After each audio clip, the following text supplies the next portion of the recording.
Shalom and welcome to another in our series of podcasts from Temple Beth Am, a dynamic center for conservative Judaism in Los Angeles. This is a recording of one of our 2020 Elul study classes. I think, at least to me, the Unetaneh Tokef, the focus of it is often the first two-thirds of it, which is this poem that kind of reflects on our powerlessness in life, that our smallness and the fragility of life. And that whole section of the Unetaneh Tokef feels, to me, this year, maybe like something we've already done. We recognize just how little power we have when there is a global pandemic, and we realize how fragile our health is. We realize how fragile the health of those we love are, and we've all had to compromise in our relationships to kind of stay connected to each other. So I think in some ways I have done that work of Unetaneh Tokef. Not to claim I'm done with my high holidays, but that piece of the Unetaneh Tokef, it feels like I've been there for the last 6 months.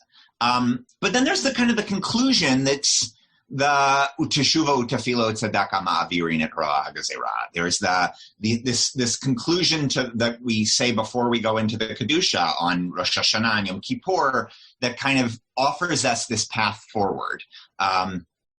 This idea that via repentance or reconciliation, however you want to translate Tshuva, via tefillah, via somehow through our prayers, and then finally through Tzedakah, however we want to translate that, our work to dedicate whatever resources we wish to dedicate to build a more just world, that those somehow mitigate the harshness of our destiny in the year ahead. That to me does not feel like something I'm done with, or I've done enough of the past 6 months. And even as we see kind of this radical brokenness in the world that's been laid doubly and triply bare by a pandemic, that there's so much more work of repair, that the tshuva that needs to be done. There's so much more work of reflection, of tefillah that needs to be done, and certainly so much more that we need to do to dedicate our resources to kind of fix the places where injustice prevails. And I think of that very, very broadly, that we need to focus on in the year ahead. And then kind of the other line that I've been thinking about this kind of central prayer, is those last two Mishnayot of the second chapter of Pirkei Avot. I better remember, because the second to last one, okay, it's Rabbi Tarfon. It's the last two Mishnayot of the second chapter of Avot, which talk about kind of the first about how the day is short and there's much to be done, and then there's this line then of Rabbi Tarfon's Lo alecha hamlacha ligmor v'lo ata ben chorin libatel mimena. One of the most famous lines of Pirkei Avot, but it seems really resonant right now as we think about doing works of repair and doing works of fighting for justice in the world. There is so much work to be done. Everybody disappeared. Are you all still there? Where did you go? Yeah. You're just on speaker view now. Okay. It made me sad to see you all disappear. Hi, Rabbi Klein.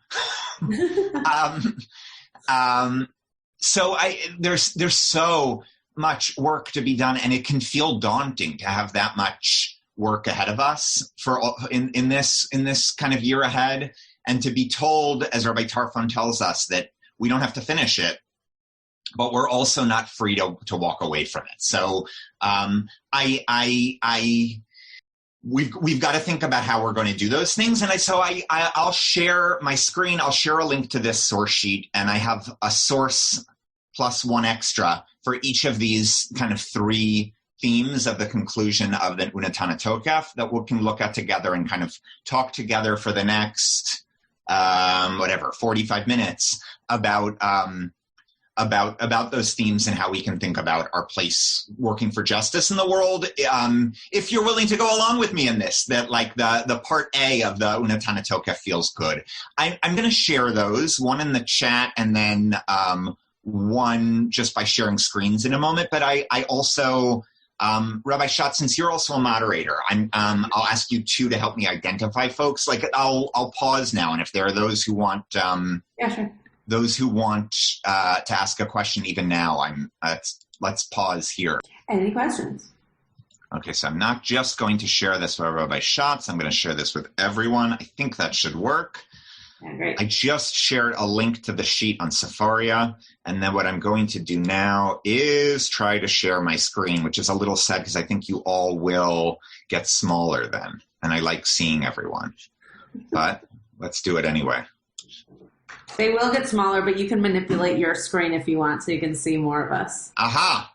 Yes, here is at least some of the lovely people in the class. I see Alan still, and Rachel, and a couple other people. And as I make it bigger, I can see a few more. That's good. All right, I feel like my friends are here. Does everyone can see my Sefaria sheet now? Yeah. Okay. I only can see a few faces, so I'm going to have trouble seeing folks flag me. I see a thumbs up from a blank screen, but that's good. But feel free to stop me and throw your questions my way, Rabbi Schatz. If you see people flagging and trying to get questions in, please pull me towards them. Great. So I thought we'd dive right into kind of the source I picked to think about Teshuvah through. And I highlighted kind of the main piece of this, but maybe we'll read. Let's look at the main point. So, thinking about Teshuvah, kind of the first of these three ways the poem Unetaneh Tokef tells us we can ameliorate or lessen the harshness of the decree for the year ahead. I thought I'd just focus our attention on kind of what is really the most critical piece of the Teshuvah work, and maybe it's obvious and maybe it's not. So this is Maimonides' Mishnah Torah. This is Rambam's kind of text for the masses. Rambam wrote Mishnah Torah in this very, very presumably accessible Hebrew. That was at least Rambam's goal. And it's there to kind of give us the basic rules we need. And Maimonides is kind of one of the two or three greats of medieval Jewish life, kind of tells us how we should be doing Teshuvah, how should we be doing repair and reconciliation in this time. And Rambam's pretty clear. Rambam tells us, I'll read from the Hebrew and I'll kind of freestyle translate. Ein ha-teshuvah v'ein yom ha-kippurim mechaprim ela al averot shebein adam l'makom. Maimonides tells us doing kind of repentance in synagogue, I'm translating loosely, and doing all our Yom Kippur prayers, they don't affect repentance, except the only kind of repentance they work for are the ways we've damaged our relationship between Adam, which is kind of mortal humans. I think it should be a gender neutral term. It means human beings who come from the earth, and Makom, and God.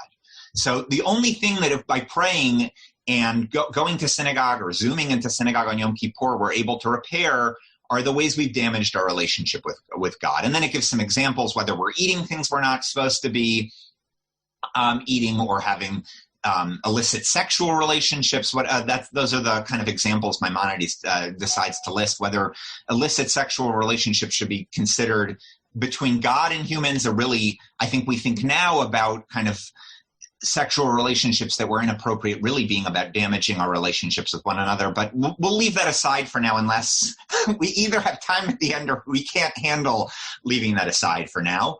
And then Maimonides kind of gets to Maimonides' main point, which is Averot shebein Adam lechavero. I'm in the highlighted part now. Sins that are between one human being. I like that it's chavero. Even as we hurt another, they're still our friend. Kegon hachovel et chavero. When we literally physically or maybe metaphorically hurt another, o mikalel chavero, or we curse another, o gozlo, or we steal from them. Eno nimchal lo le'olam.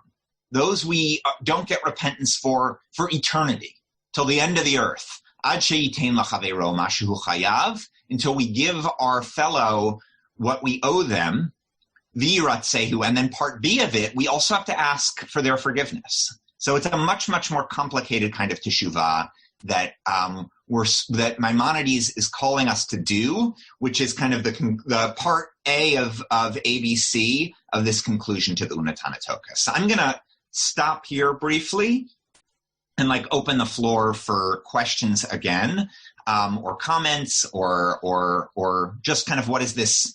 If we don't have comments or questions of our own, what maybe this this raises for you as you think about kind of our work, with so much work to do in the world heading into this new year, coming out of a hard year that we're finishing. I'm having trouble seeing in my tiny frame hands. So Rabbi Schatz, if you help me identify anyone, or I'll just talk. Yeah, Karen has a question or a comment. Okay. I hope to make this story short. This prayer, when I was Gabbai the first year, there was a family that always had this prayer. It came up with the whole family. I didn't know that. So in my attempt to make everything smooth, they were late, I thought. And so I gave this prayer, the ark opening, to someone else. The wife said, "You don't know what you did to us. You don't know what you did. This is our..." Well, I'm still carrying around, even though I apologized. And every time I saw them after that, hugs, kisses, I'm so sorry still, 20 years later, and blah, blah, blah. So so every Rosh Hashanah, every Yom Kippur, here I think about them. That's all. Wow. I see Rachel has her hand raised. I managed to catch the beautiful little Zoom hand that gets put up. That's such a powerful story, and it's perfect for Maimonides, who kind of says, "Don't give up." That's where Maimonides continues, which is keep going back and trying to repair that damage, because it's so easy for us to think we're just trying to keep services running smoothly. And in this instance, you really were trying to help everyone else out, and yet somehow it stayed with you and it stayed with them. Mm-hmm. I think Maimonides would say you've done your part, but I love that that calls you each year to kind of think about, and it reminds you of it reminds all of us who are here on this call of kind of even a seemingly small and minor thing that we might do without thinking much about it. We are so powerful in our ability to both share love and to share pain, and it's so hard to fix it when we've caused pain. Mm-hmm. One kind of point of very big difficulty for me is if on Yom Kippur, if the ritual and the prayer of Yom Kippur is not symbolically repairing or absolving some of the sins against other people, it says Havero, my friend, but expansive about that network. I kind of struggle with what then is the point of Yom Kippur. I honestly don't feel very guilty about violating kashrut or violating Shabbat or something that would be representative of actually what the rabbis or Maimonides would characterize as a direct sin against God. I feel very guilty for the harm I caused someone else. And that I just kind of struggle with what then is the importance, other than having a deadline for making apology to a person that I've hurt. I kind of struggle with what's the purpose of the Yom Kippur ritual. That's awesome, Rachel. I'm just going to restate. Big question. Yeah, I miss studying with all of you. I'll just say that again. So if I can just restate what Rachel said, to make sure I heard it correctly. I heard Rachel say that Maimonides has told us Yom Kippur doesn't do anything to fix the interpersonal damage we've done in the world. And frankly, Rachel's saying, ritual mitzvot are important to me. I'm adding that in his commentary because I see you're a regular shul goer, so I assume ritual mitzvot have importance to you. And yet, whatever ritual mitzvah either you're not doing or you're transgressing, you don't feel particularly heavy guilt for that. So why, if Yom Kippur isn't repairing the big ones, what's it for? I'll share a few thoughts on this. I don't know if Rabbi Schatz wants to say anything, but I'll go first. And then if there's anyone else who wants to comment on this, because I think it's such a big question. I'll open it with a story. I'm not going to give a lot of details except to say I did a Jewish. I want to stay as thin and undetailed as possible. A program sharing with an Orthodox colleague not that long ago, and it was as wonderful as they possibly could be. This is like not at all to denigrate, but like it was as a reframing for me that like I as a contemporary conservative rabbi, yes, the halachic rules are helpful, but like I will never not choose. I'm always going to choose like making people comfortable and making people feel loved and making people feel included. And making things work well, essentially, over kind of what's the preferred halachic answer. And like that to me, I'm thinking of when I'm thinking of your question, Rachel, which is that like what to me then the Yom Kippur in a very important way is we need those ritual markers, and it's that marker that's telling us both to think about what are the between God and human being or between God and me things that I want to focus on. Where have I not had a relationship with God that feels meaningful in the past year, and how do I want to think about it to move forward? But also, it's more importantly, or just as importantly, more importantly, really the opportunity to like be called to like actually spend some time focusing on Teshuvah, Tefillah, Tzedakah, to stick with our text of the day. Like, what are we going to do to build the world we want to live in? And we won't be able to necessarily do that on Yom Kippur, but to spend, the Yamim Noraim, to spend the high holidays getting ourselves ready to do that work to me, it seems valuable. I wonder if Rabbi Schatz or anyone else has some thoughts they want to share. Yeah, no, I agree. I think it's a huge question, and I think that it's a properly positioned question in terms of how especially we feel right now. I've shared many times with my community, and I know there are people on here from other communities, so I'll share it again, that the first time that we ever Zoom serviced was me in my home because our senior rabbi was being tested for coronavirus. And I was both extremely mortified and, for all the reasons that Rabbi Pelcovits just said, really grateful that there was a tool that I could use, that I could set up before Shabbat started, keep it on in my home, all the things that made me feel comfortable about my own halachic observance. And yet the thing that made me nervous was having people see me on a computer in my house, right? And it was really hard, and now we do it every week, but that was really hard for me. And I think that part of what your question is getting at, Rachel, is that the things that we do, like keeping kosher or keeping Shabbat, are intimate moments in our lives that other people don't even need to know about. No one needs to know if I turn on the lights in my home on Shabbat. Right? If I have people over for Shabbat, I won't turn them on. No one will ever know whether or not I actually do that.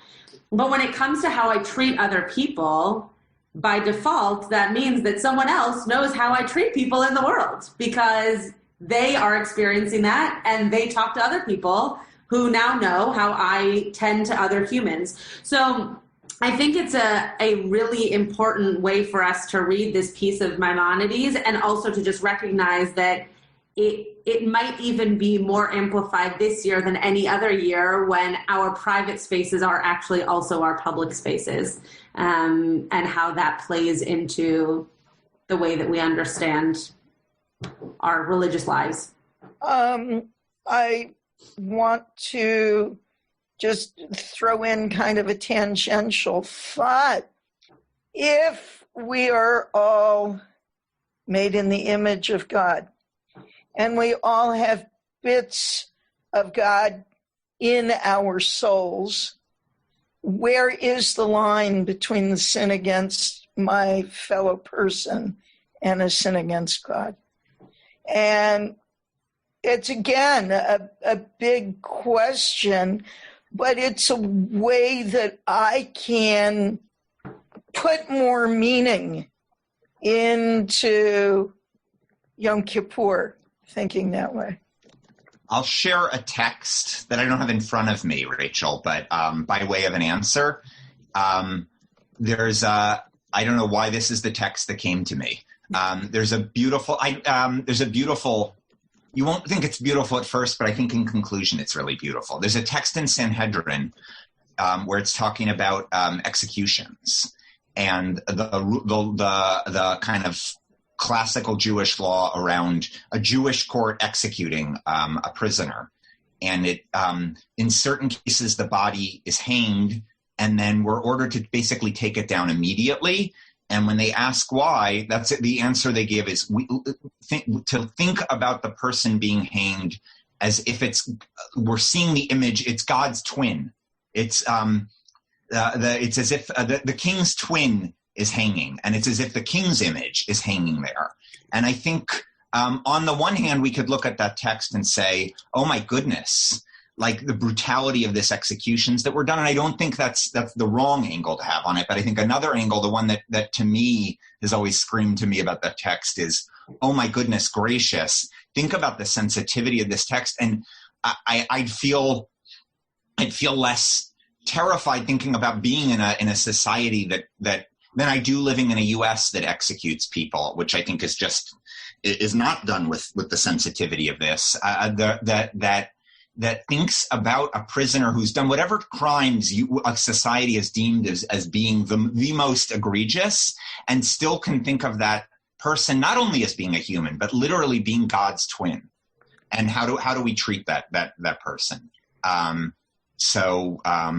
Yeah, that was what I was left thinking about. I know Jennifer has had a hand up for a long time. Maybe like quickly, because I see we're halfway done and we're only a third of the way done. I'll try to be brief. So I had about 2 weeks after the election in 2016. I had an exchange with someone who I thought voted for Trump, and turned out it was so. And I emailed back something so mean, and I was clearly feeling very emotional at the time. But it was pretty crappy what I wrote.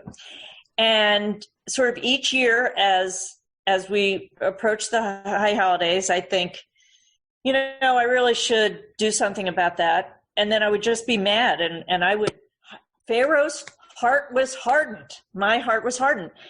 And I got to tell you, I don't know if it's been all this process, doing a lot of these Elul Zooms, if it is the issue of COVID. There are so many things, but I am ready to take responsibility for what a shit I was. And now I'm also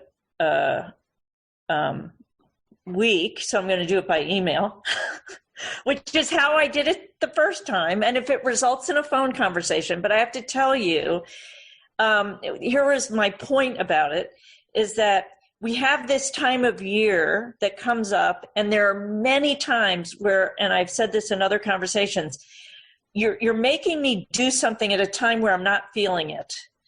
There should be more than one day. And it's not that I haven't thought about this issue, but for some reason, it is striking me that now is the time. So in terms of what Maimonides is saying, I'm sort of there, and especially what Rebecca said in terms of, only I know, and he knows, and some people who know what I said to this person. God already knows. But if I happen to, eat something that is I shouldn't be eating, it's my own mishigas. God knows, but again, it doesn't really hurt someone. But what I did hurt someone. And for whatever reason, this time has given me the kick in the pants that I need to try and repair this relationship. So Elul worked. It worked this time. It worked. We'll see. I may not be forgiven because I was pretty shitty. I see Rabbi Klein has her hand up, and I'm not going to ignore a senior colleague. So please. That's okay. Go ahead with the text. No, it's fine. Defer to you, Kavod Harav. Oh, just real quick, I was just thinking that I always feel if you could reduce all of Judaism down to one little thing, for me it would be elevating the mundane to the sacred.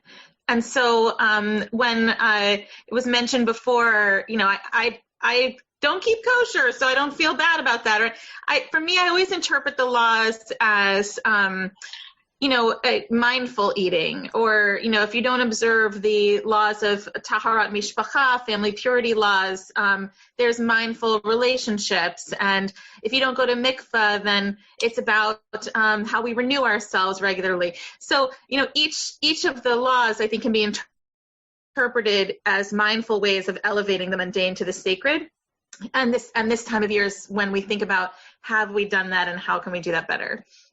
Thank you, Rabbi Klein. All right, is everyone seeing my screen scroll? Everyone can get, okay. So here for this text, I'm gonna just keep giving too much away, but what the heck? This text is kind of a version of a text that I put together with my colleague in New York. So I'm New Israel Fund's LA director, and strangely enough, our New York director is also a JTS ordained conservative rabbi, Rabbi Ayelet Cohen, who we're never sure. We need to clarify this. It wouldn't be that hard. I think we were there 1 year together. So Ayelet finished my first year. So we kind of put together a version of this text sheet that's we'll use on an NIF Yamim Noraim call, because rabbis always double dip and triple dip their teaching. So this piece of it were Rabbi Cohen's text. So I'll teach them in her, it's her Torah, but I'm doing different things with them. It's not exactly the same. But nonetheless, she brought these to my attention. I would not have thought to think about these texts with tefillah, and I think they're perfect for this moment. So here, Rabbi Cohen had shared with me two texts that force us to think about who we choose as leaders for tefillah. And I think it's really shifts the conversation for part B of the ABC of Tshuva, Tefillah, Tzedakah to be a question about leadership. The first is from the Mishnah in Ta'anit. And Ta'anit, for those who are Hebrew speakers, is know the word as being meaning a fast day, and yet when we think of fast days, we think Yom Kippur. Ta'anit is actually mostly talking about fast days that were called in emergency situations. If really the prime emergency situation in ancient Israel was drought, and so they were fast days to kind of plead with God to send the rain. We have our emergencies of our own. So the idea of calling emergency fast days, maybe not such a crazy notion for the world today. But nonetheless, there's a lot of thought given in that text to who should be our leader. And then this one is from the Hineni for specifically the high holidays, and they have similar themes. So the Mishnah in Ta'anit, which is the first text there, I'll read the English this time, says, when the public prayers begin on a fast day, we assign to lead the community in prayer one who is an elder, well-versed in prayers, who has children, whose house is empty of food, so that the leader's heart is fully engaged by the prayers. So I'll leave that text with you. So our prayer leader on a communal fast day is supposed to be, I'm just going to repeat them back, not from the text, but someone who's kind of an elder, whether that means just symbolically kind of a leader in the community, or someone of many years, someone who kind of is fluent, well-versed in prayers, someone who has children, someone who's impoverished, so impoverished that their pantry is empty. And finally, all of that is so that the leader's heart is fully engaged by the prayers. And then the Yom Kippur and really the Rosh Hashanah Siddur as well, in the Hineni, where before the Chazan leads Musaf, they kind of say to the community, accept my prayer as the prayer of one who is mature, kind of similar to an elder, and maybe the same word in Hebrew. Yeah, it's Zakein again, respected. Beard is full grown. We can read that metaphorically in an egalitarian setting. Voice is pleasant, and whose awareness is connected with all people. Urav, even better might be to say they're tied to, they're completely entwined with the needs and the wants and the desires and the cries of all human beings, and in particular that community. So before I tell you what I think as I'm reading this, I'll throw this, what time is it? Yeah, what the heck, to whoever grabs my attention first. And why? I'll ask the question of why. Why do people think these are the types of leaders, kind of in these two emergency situations? One of them, to kind of go back to the themes of our last conversation, it's an emergency that's already slated in our calendar, namely Yom Kippur. Okay, fine. Whether we think it's a real day or just a way of marking things, it's the day of prayer, and therefore it's kind of a highlight. And the other is not just regularly in our calendar. It's a fast day because we have no rain and our fields are dried out and we know we're going to go hungry next year, or we have no rain and our forests are on fire, to think a little more contemporarily about it. So why? I see Paula got me first. Before Bob, you're waving so well though, but somehow Paula's first on my screen. So let's hear from Paula. If it doesn't answer Bob, if Bob can kind of quickly throw in as well. I think that I can't hear you, Paula. Maybe let's try one more time. So let's hear Bob, and then maybe Paula, type your answer into the chat, and I'll read it. Okay, I'm getting messages that my internet is not stable, so hopefully you can still hear me. But we can hear you perfectly, Bob. It seems to me that an important value of the Jewish community is not embarrassing anyone. So if we were really facing an emergency, and God needed us all to own up to the misdeeds we had done, that would be awkward, because so-and-so would have to talk about how they cheated in their business, and so-and-so would have to talk about their adulterous affair, and we don't want that.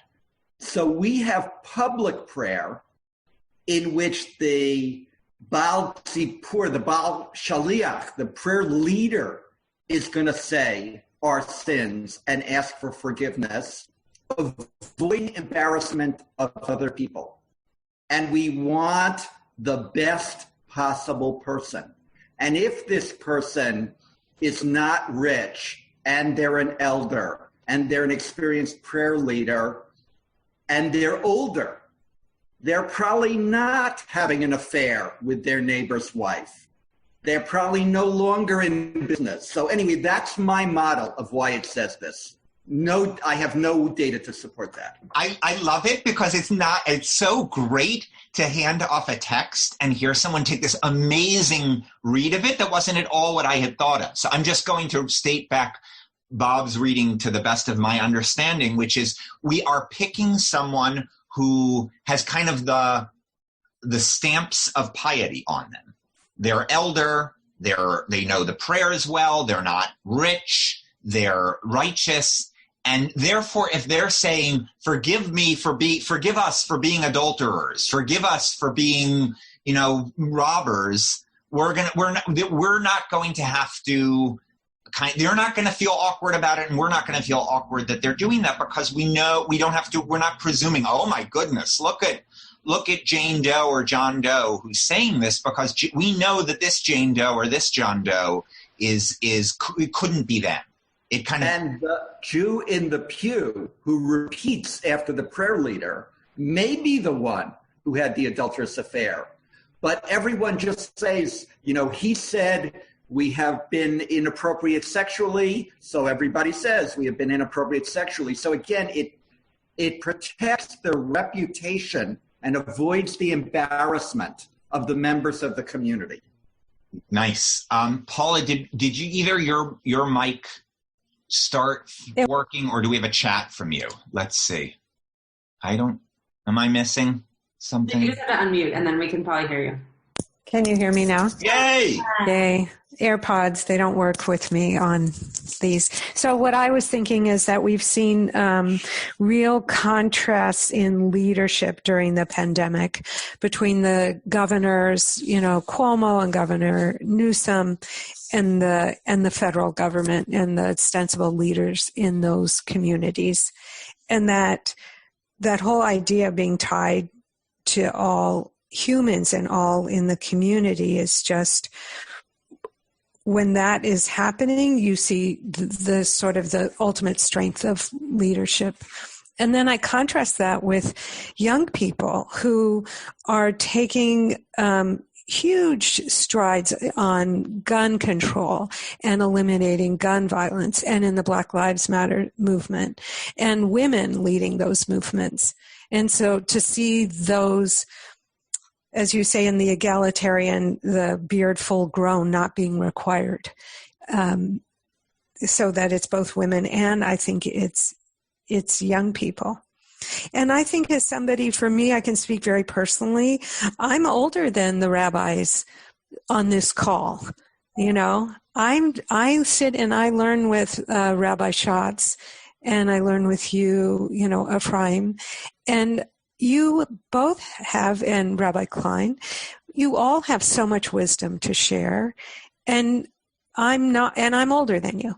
And so I never think that the age necessarily is really what is the age alone is not deserving of respect and does not speak for lack of experience or lack of wisdom to share. Nice. So nice. I'm glad we got your mic functioning, because it's good to hear you, Paula. First of all, I love this idea of like reversing the ageism that we can embrace leadership. That there's wonderful work and really critical work being done today by those who are, half a generation or even sometimes a full generation younger than me, and that like a generation above or 2 generations above can look to those people for inspiration as leaders, even if they don't fit the category, the full-grown gray beard metaphorically. There are other ways they've kind of embraced this leadership model.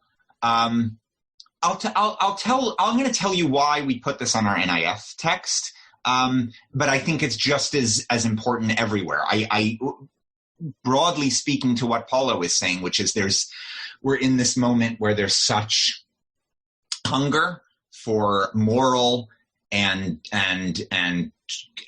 just and smart and serious leadership in the world. And these ideas that our text are calling for people who really, in both text A and B, kind of the running theme is it's the person we choose to lead us at these vulnerable moments, whether it's Yom Kippur or a fast day for rain, are the people who are most in need at those moments, and they will understand the pain that the community is facing. But we chose this for our text sheet because we wanted to highlight an NIF project we've been doing, which is like a teshuva of our own in a certain sense. The Israeli Progressive Camp, which NIF has kind of been not in a partisan sense, but from a non-governmental stance, has been kind of a central pillar of. We see that both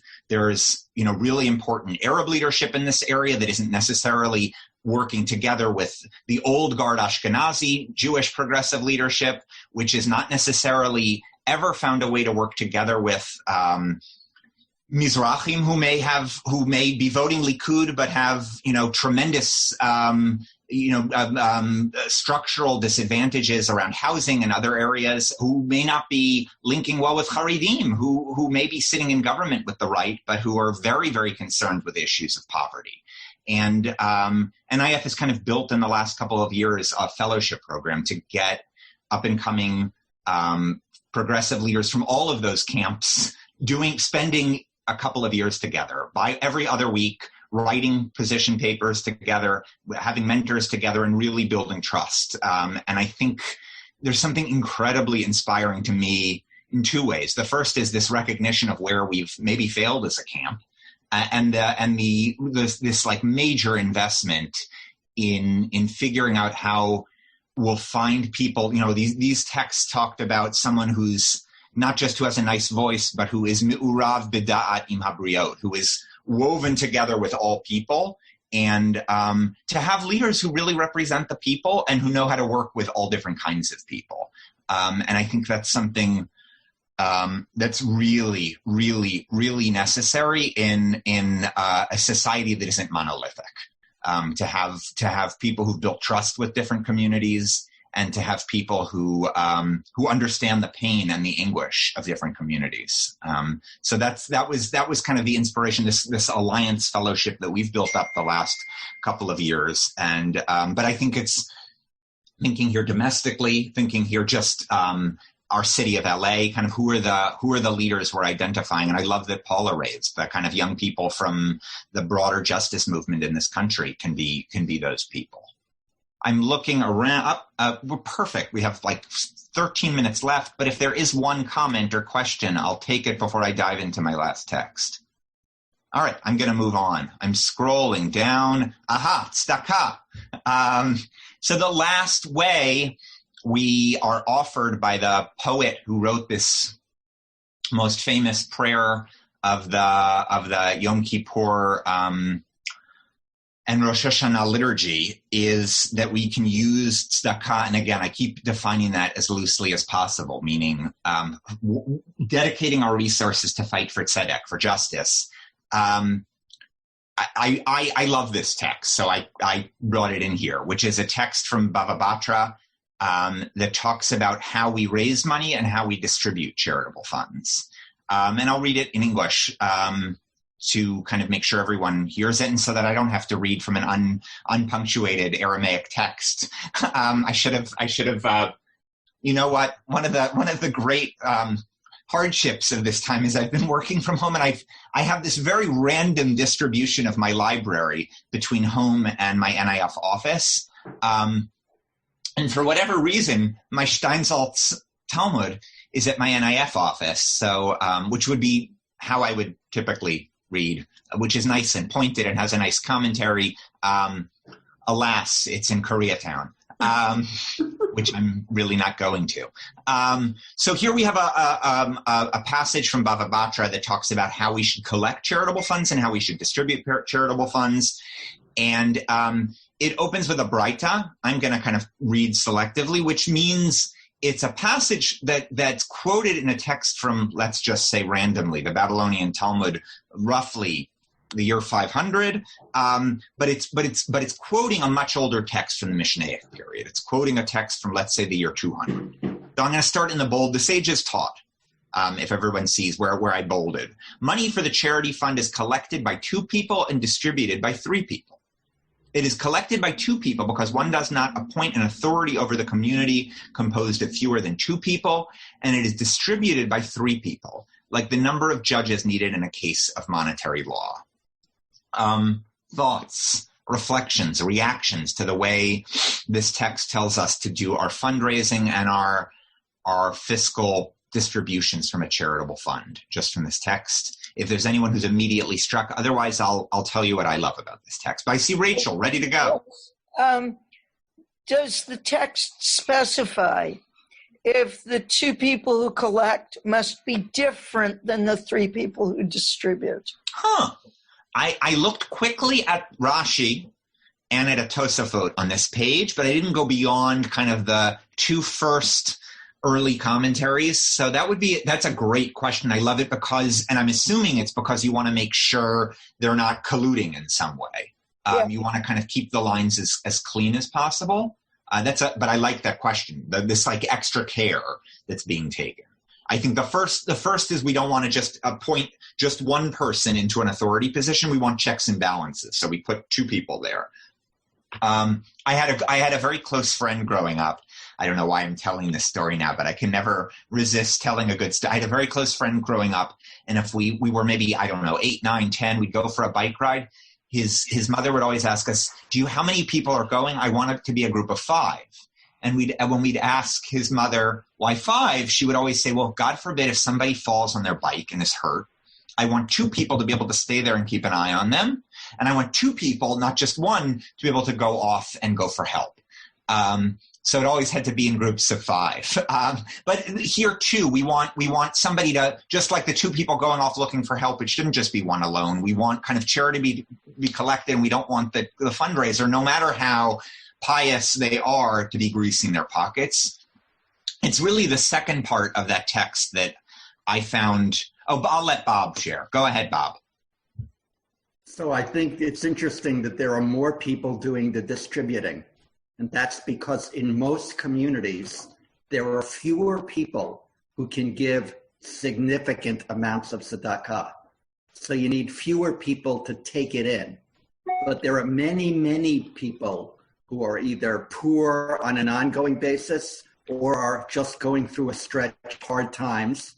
And so I think you need at least 3 people to evaluate who's asking for money and how much we should give them.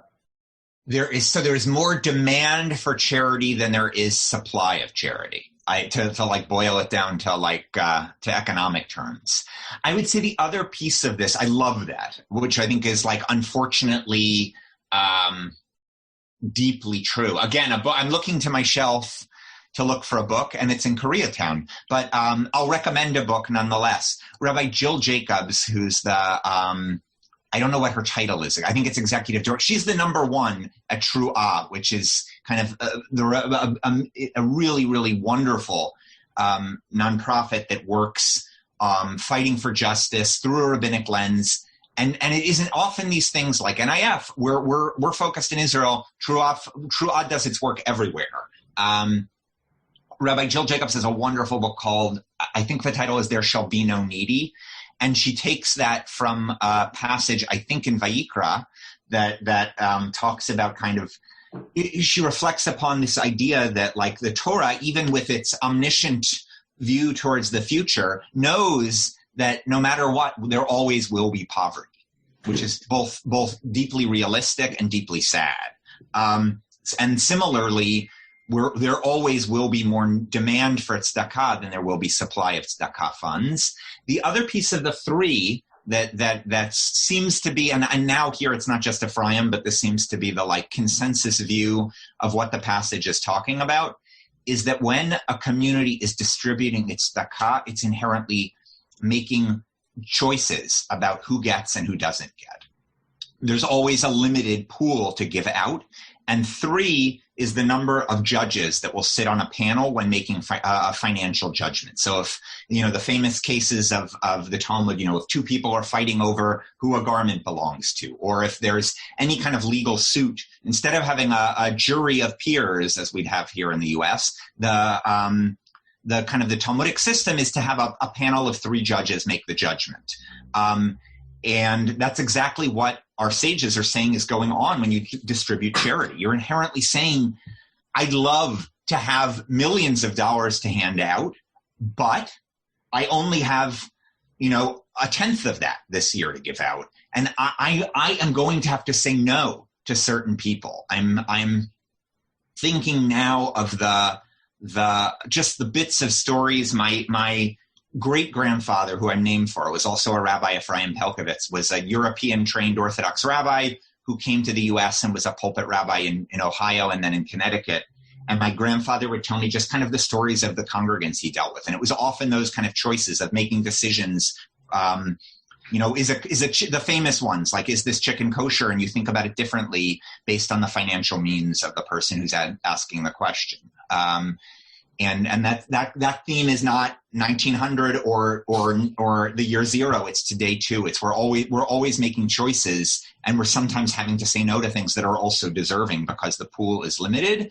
And to me, this text, it screamed out to me this year when exactly what we opened with. We're dealing with a world where there is economic hardship. I saw the first few paragraphs of it, but the New York Times had an opening front page article this morning about the minivan food pantry runs that, like, all the American families throughout the country who were seemed to be holding on squarely in the middle class before the pandemic, and now are reliant on food pantries because of food insecurity. I'm thinking about the outpouring of cries for racial justice that we're finally dealing with. I'm thinking about kind of the fragility of democracy here in the U.S. and in Israel, and so many